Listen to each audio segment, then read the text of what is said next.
오늘도 주님의 다스림과 통치가 내게 어떤 의미, 어떤 영향력이 있고 어떤 결과가 되어지는가를 경험하는 복된 날이 되시기를 예수님의 이름으로 축복합니다.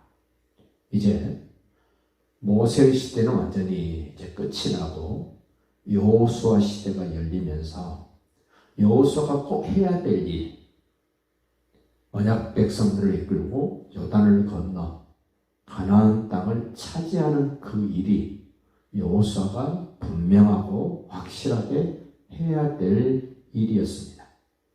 그 일을 제대로 감당하기 위해서 정탐꾼을 보냅니다. 여기서 좀 생각해 보셔야 될 게 있습니다. 이제 모세가 가데스바네아에서 12명의 정탐꾼을 보낸 것과 여호수아가 두 사람의 정탐꾼을 보낸 것, 무슨 차이가 있을까? 가데스바네아에서 모세가 12명을 보낼 때는 보내지 않아야 된다라고 모세는 확신하고 있었지만 지도자들이 12지파의 대표들이 보고 오면 더 잘할 수 있다고 생각하고 우기고 우겨서 정탐꾼을 보냈습니다. 가나안 땅 전체 땅을 둘러보고 오라고 보냈습니다. 그런데 여호수아가 보낸 두 사람의 정탐꾼은 넓은 지역이 아닙니다. 그들이 가고 싶다고 보낸 게 아닙니다. 하나님의 사람 여호수아가 두 사람을 보내는데 여리고 땅을 정탐하고 보냅니다. 좁은 지역입니다. 나중에 이제 보게 됩니다만은 여리고의 한 가정, 한 사람을 위하여 정탐꾼을 보냅니다. 그 가정은 기생 라합의 집이었고 그 기생 라합은 성벽 위에서 사는 그런 사람, 그 한 사람, 한 가정, 한 여인을 구원의 길로 이끌기 위하여 정탐꾼 두 사람을 보냅니다. 어떤 분은 모세가 보낸 것과 여기 두 사람 여호수아가 보낸 걸 헷갈려하는 사람도 있습니다만 전혀 다릅니다. 자, 1절 보십시오. 눈의 아들 여호수아가 시딤에서 두 사람을 정탐꾼으로 보내며 이르되 가서 그 땅과 여리고를 엿보라며 그들이 가서 라합이라는 기생의 집에 들어가 거기서 유숙했다. 어떻게 기생 라합이 이들을 영접하고 숨겨주고 피할 길까지 안내를 할까? 그 이야기는 그 9절 10절을 보면 확실하게 알 수 있습니다. 여호와께서 이 땅을 너희에게 주신 줄을 내가 아노라. 우리가 너희를 심히 두려워하고 이 땅 주민이 다 너희 앞에서 간담이 녹았다. 정신을 잃고 다리가 후들거릴 만큼 너희들에 대한 소식을, 너희 하나님에 대한 소식을 들었다. 10절 보세요. 이는 너희가 이집트에서 나올 때에 여호와께서 너희 앞에서 홍해 물을 마르게 하신 일과 너희가 요단 저쪽에는 아모리 사람의 두 왕 시온과 오게게 행한 일 곧 그들을 전멸시킨 일을 우리가 들었음이니라. 뭐 때문에 이들이 간담이 녹았고 다리가 후들거립니까? 하나님이 언약 백성들에게 무슨 일을 어떻게 하셨는가에 대한 소문을 듣고 그랬다는 겁니다.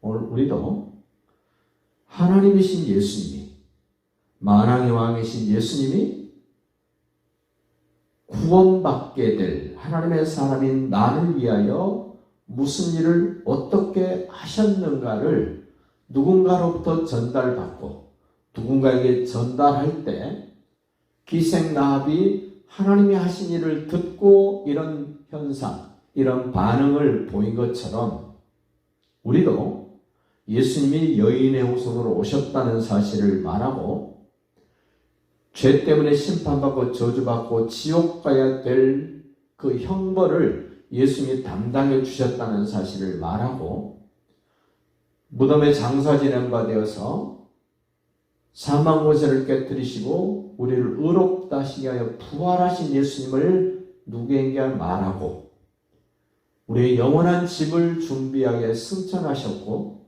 우리에게 그 엄청난 하나님이신 성령을 나를 돕는 보혜사로 보내셨다는 사실을 말하고 이제 만왕의 왕으로 철장 권세를 가지고 심판하러 오실 예수, 우리에게는 신랑 되시는 분으로 나는 신부로 그 예수님을 맞이하게 될 것을 말하면 전혀 하나님을 모르는 사람이었던 기생 라합이 여리고성에 살았던 일부 사람들이 간담이 녹았고 다리가 후들거린 것처럼 그런 반응, 그런 현상이 나타날 것을 기대하면서 우리도 예수님을 전할 수 있기를 바랍니다. 다시 2절 보십시오. 어떤 사람이 여리고 왕에게 말하여 이르되 보소서 이 밤에 이스라엘 자손 중에 몇 사람이 이 땅을 정탐하러 이르러 들어왔습니다. 소위 말하면 간첩, 북파공작원. 제 친구 목사 천암이 북파공작원으로 북한을 3번 갔다 온 사람이 있습니다.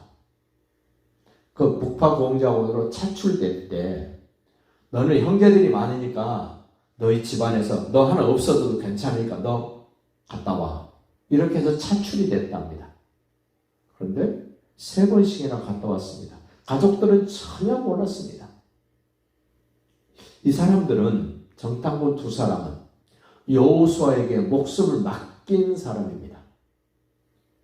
하나님을 위하여 죽을 수도 있는 그 길을 갑니다. 하나님의 사람 지도자 여호수아가 말한 대로 목숨 걸고 갑니다. 이제 이 2사람의 정체가 탄로가 났습니다. 정보가 이제 공개되어 버렸습니다. 3절 보십시오.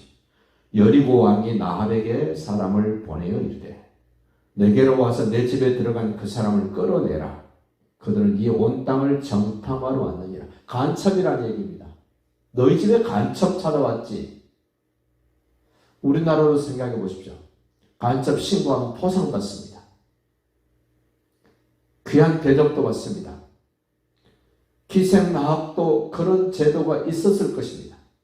그런데 육신적인 세상적인 것을 취하는 것보다는 승승장구하고 계속 징벽에 오는 여호와의 백성들을 선대하는 것이 어떤 결과, 어떤 의미가 있는가를 알고 있었던 기생 나합. 그는 기꺼이 자기 목숨을 걸고 정탐꾼들을 숨겨줍니다. 4절 보십시오. 그 여인이 그 2사람을 이미 숨긴지라. 간첩인 줄 알면서 숨겨줄 수 있는 힘이 어디에 있었습니까? 하나님이 하신 일 때문에 이런 힘이 났습니다. 하나님이 하나님의 백성들에게 어떻게 하셨는가를 듣고 알았기 때문에 이렇게 할 수 있었습니다. 이제 거짓말까지 합니다. 그 사람들이 어두워 성문을 닫을 때쯤 되어 나갔으니 어디로 갔는지 내가 알지 못하니 급히 따라가라 그리하면 그들을 따라잡으리라 하였으나 그가 이미 그들을 그 2정탐꾼을 이끌고 지붕에 올라가서 그 지붕에 버려놓은 3대에 숨겼다. 안전을 보장해 줍니다. 생명을 지켜줍니다.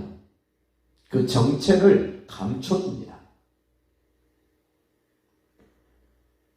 정탐꾼을 잡으러 왔던 특공대, 경찰, 군인들 완전하게 따돌려 줍니다.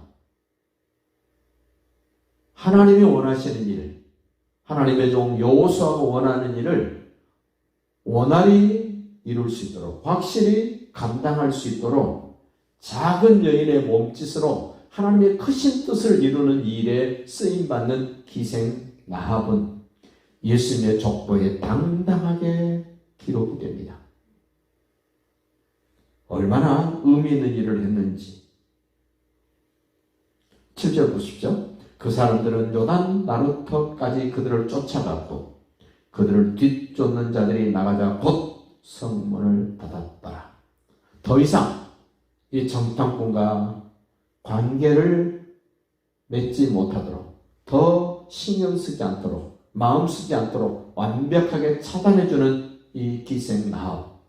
자기 생명도 보존됩니다. 자기 가족 전체도 구원을 받는 하나님의 사람으로, 예수님의 족보에 들은 이름으로 당당하게 언급되는 그 이름 기생나합. 오늘 우리도 하나님이 하신 일을 생각하면서 힘을 내시기를 바랍니다. 하나님이 나에게 해주신 것들을 생각하시면서 오늘도 주님과 동행하시는 복된 날이 되시기를 예수님의 이름으로 축복합니다.